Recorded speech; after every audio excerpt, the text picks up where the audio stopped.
I'm doing a 200 subscriber special, and I'm figuring since it was my train content that got most of my subscribers that I would do a video where I show all of my HO scale steam trains from smallest to biggest. I've got a 040 Great Northern model power locomotive. It used to work pretty well, but I used it at a train show, and now the gears are all shifty. Next is a model power 040 that does work. Next is an MDC saddle tank, which kind of half works, but it still needs to be lubricated and gear oriented. Next is a Union Pacific 040 Tyco model, which I've modified to have a knuckle coupler at the front. Next is a Mantua 262, which has been modified with a brass Vanderbilt tender, but it needs to be heavily cleaned. Next is a Kit Bash 280 of a Banana Belt of a Wyoming steam locomotive. It runs very well. Next is an MDC 280 Union Pacific consolidation, modified to be Banana Belt of Wyoming. It is one of my personal favorites. Next are both my Mantua 462s. They used to run great, but both need to be repaired for various reasons. Next is my 462 Union Pacific Mahano locomotive. It runs great, but it has an axle pin that keeps popping off. And here is my Santa Fe 462 Mahano. It runs a lot better, but has difficulty navigating tighter corners for some reason. And this one will always be my first. It is a Baltimore and Ohio American locomotive.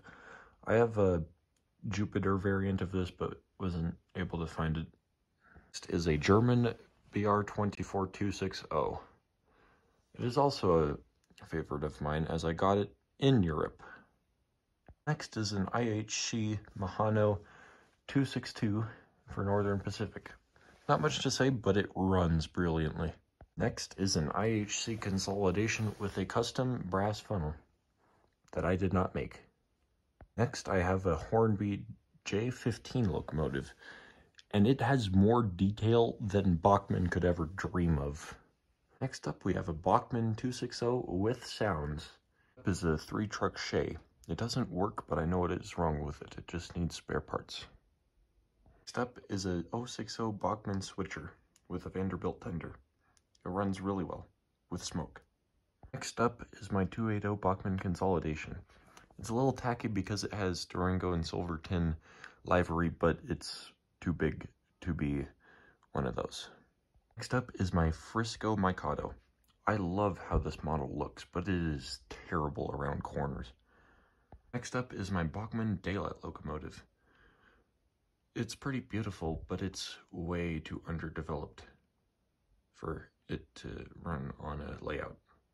Next up is my magnum opus of a model, Union Pacific 838, in all of its glamorous, glimmery glory.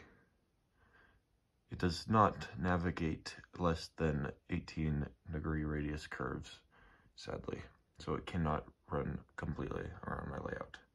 Next up is the very detailed Union Pacific 3985.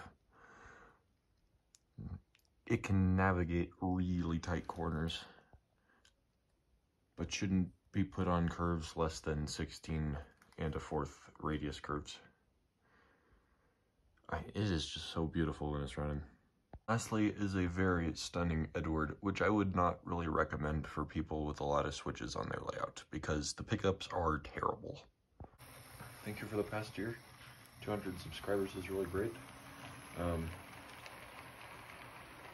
Till then, I'll keep posting train content, music content, and maybe some drawing content until I find a happy medium that is substantial to keep growing the channel for a few years.